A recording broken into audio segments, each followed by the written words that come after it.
Hi hello ಅಸ್ಸಲಾಮು ಅಲೈಕುಮ್. Welcome back to my YouTube channel. ನಾವಿವತ್ತು ಪೈನಾಪಲ್ ಜ್ಯೂಸ್ ಮಾಡ್ತಾ ಇದ್ದೇವೆ. ನಾವಿದಕ್ಕೆ 3 ಪೈನಾಪಲನ್ನು ತಗೊಂಡಿದ್ದೇವೆ. ಇಲ್ಲಿ 2 ಪೈನಾಪಲನ್ನು ತೋರಿಸಿದ್ದು ಅಂದರೆ ವಿಡಿಯೋಗೋಸ್ಕರ. ಈಗ ಪೈನಾಪಲನ್ನು ಸಣ್ಣದಾಗಿ ಕಟ್ ಮಾಡ್ಕೋಬೇಕು. ಅದರ ಸಿಪ್ಪೆಯನ್ನೆಲ್ಲ ತೆಗೆದು ಅದರ ಕಣ್ಣನ್ನೆಲ್ಲ ತೆಗೆದು ಈ ರೀತಿಯಾಗಿ ಸಣ್ಣದಾಗಿ ಕಟ್ ಮಾಡ್ಕೋಬೇಕು. ಈ ರೀತಿ ಕಟ್ ಮಾಡಿದ ನಂತರ ಒಂದು ಜ್ಯೂಸ್ ಜಾರ್ ತಗೊಳ್ಳಿ.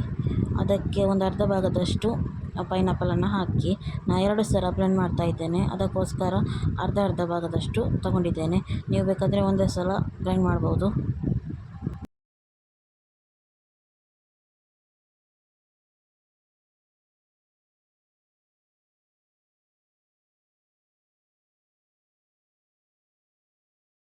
ಈಗ ಮಿಕ್ಸಿ ಜಾರಿಗೆ ಹಾಕಿ ಆಯಿತು. ಈಗ ನಾನು ಅರ್ಧ ಕಪ್ಪಷ್ಟು ಸಕ್ಕರೆ ತಗೊಳ್ತೇನೆ.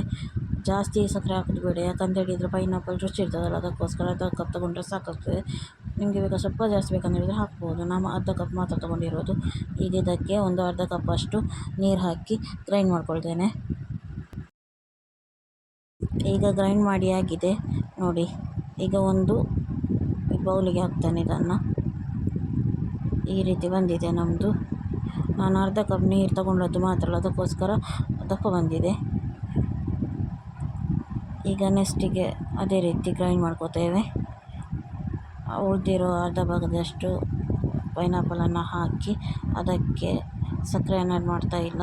ಅದಕ್ಕೆ ಅರ್ಧ ಕಪ್ಪಷ್ಟು ನೀರು ಹಾಕಿ ನೋಡಿ ಬ್ಲೆಂಡ್ ಮಾಡಿ. ಈಗ ರೆಡಿ ಇದೆ. ಒಟ್ಟಿಗೆ ನಾನು 1 ಕಪ್ ನೀರು ತೊಗೊಂಡಿದ್ದೇನೆ. ಫಸ್ಟ್ ಅರ್ಧ, ಸೆಕೆಂಡ್ ಅರ್ಧ ಹಾಕಿ ಇದನ್ನು ಸ್ವಲ್ಪ ಹೊತ್ತು ಫ್ರಿಜ್ಜಲ್ಲಿ ಇಟ್ಟಿದ್ದೇನೆ. ಆದ ನಂತರ ಅದನ್ನು ತೆಗೆದು ಒಂದು ಗ್ಲಾಸ್ ಇಟ್ಟು ಅದಕ್ಕೆ 4 ಐಸ್ ಕ್ಯೂಬನ್ನು ಹಾಕಿದ್ದೇನೆ.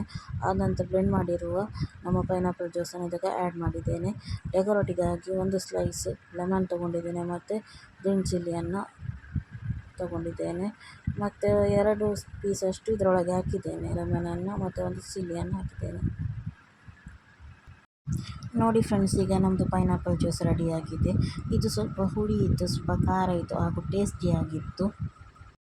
ಪೈನಾಪಲ್ ಜ್ಯೂಸನ್ನು ನೀವು ಆಫ್ಟರ್ ಫುಡ್ ನೈಟ್ ಕುಡಿಯೋದ್ರಿಂದ ಇದು ನಿಮಗೆ ತುಂಬ ಬೆನಿಫಿಟ್ಸನ್ನು ನೀಡ್ತದೆ.